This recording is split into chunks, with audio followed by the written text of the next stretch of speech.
Ito na yung grated na meat ng ating santol, guys. Ang next ay lagyan muna natin ng asin. Luto na ang ating ginataang santol.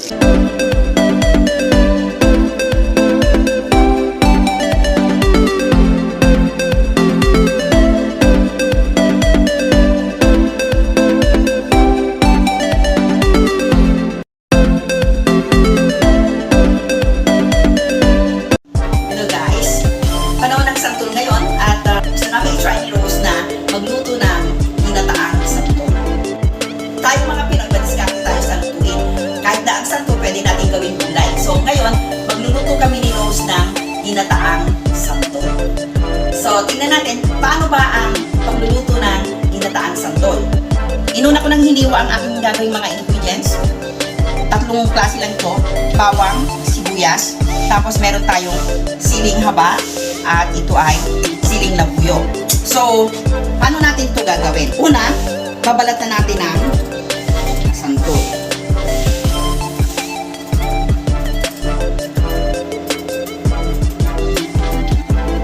Marami akong nakikitang santol sa market at mura naman siya, 25 per kilo lang dahil panahon nga ng santol. Pagkatapos, ang gagawin natin, bibiyakin natin.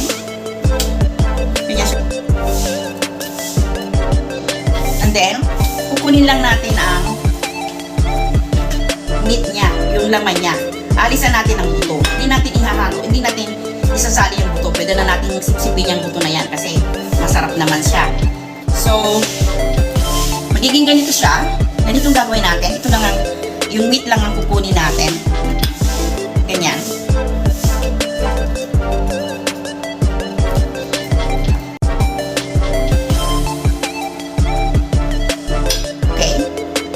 Na to. Balatan pa ulit natin yung iba.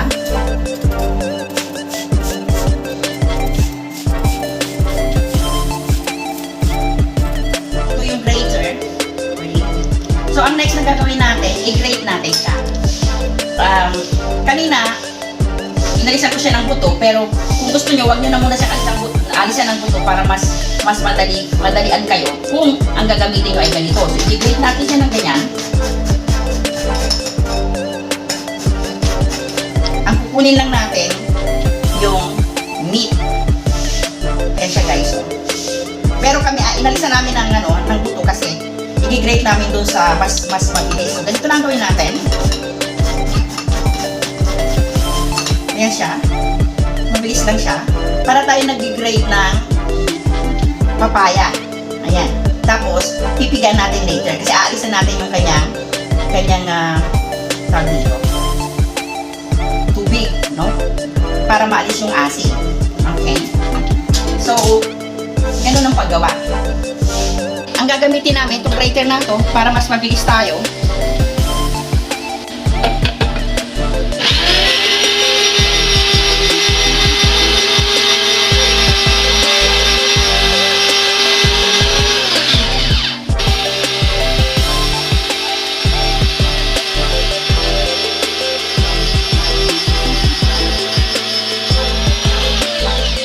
Nagagraling ng meat lang, guys.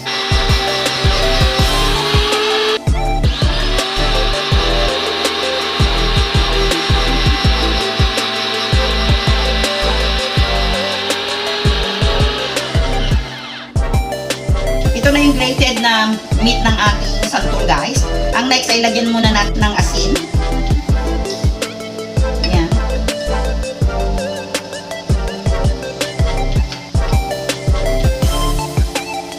Tapos, pigain natin.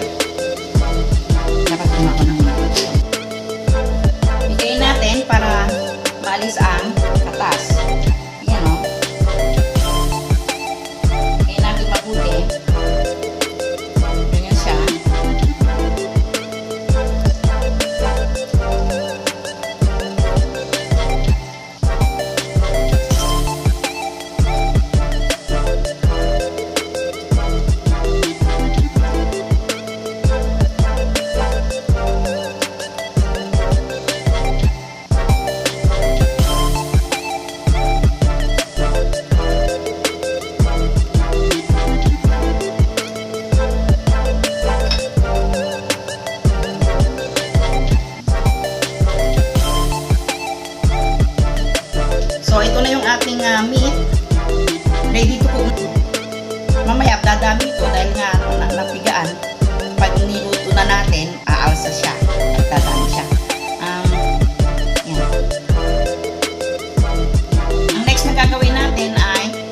i-ready na natin ang pagluluto.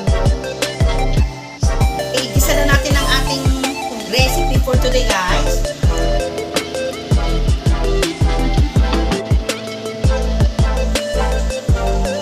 So, simple-simple yung paggawa naman. Basta maparaan lang tayo. Discarte lang. Inuulam na ganyan, linalagyan nila ng bagoong. Parang ano, parang ginagawa nilang parang mangga. Okay, sunod natin ng ating bawang.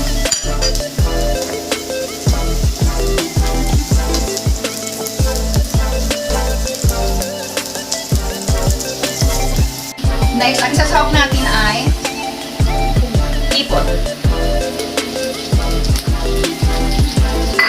Yung iba, ang sinasawag nila, bili na kami, kaya tinapa, kaya mga leftovers na isda, bangus, gano'n. So ako, ang naisipan ko, ipon natin. Tapos ang lalagay natin yung ano niya, mamaya, instead of asin, lalagay din natin alamang. So this time, pwede na natin ilagay ang ating santol meat. Yan siya guys, oh, para siyang ginili. Yan.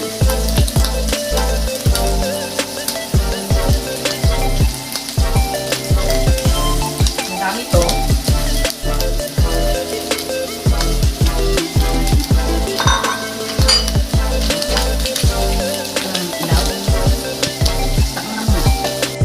Okay, ito medyo gisang-gisa na siya. So this time, lalagyan ko siya ng alamang. Yan. Magpago na siya guys, oh. Alamang ay ilalagay natin kasi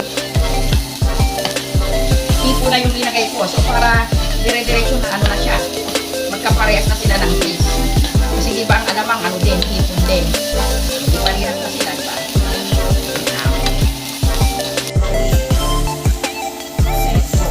This time, lagyan na natin ang ating sili.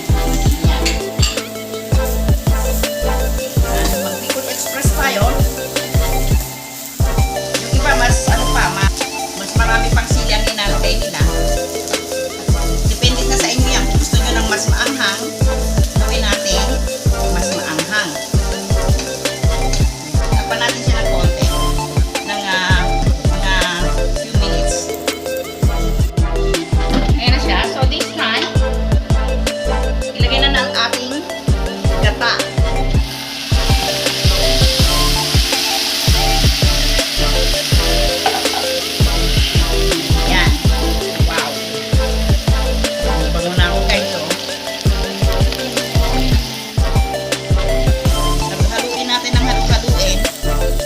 Sa magmantika yung kakanggatan natin. Ayan. Masarap na siya. So, lagyan natin ng konting pampalasa.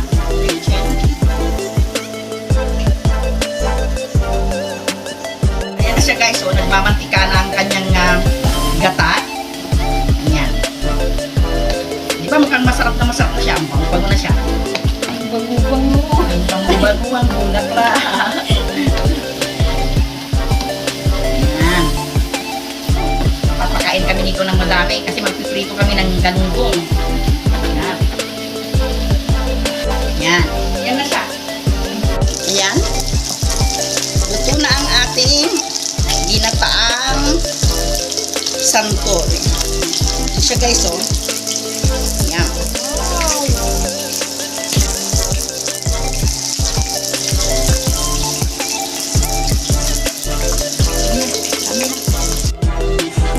Ito na ang aming ginataang santol. Masarap ito guys, promise. First time kong gumawa pero talagang masarap.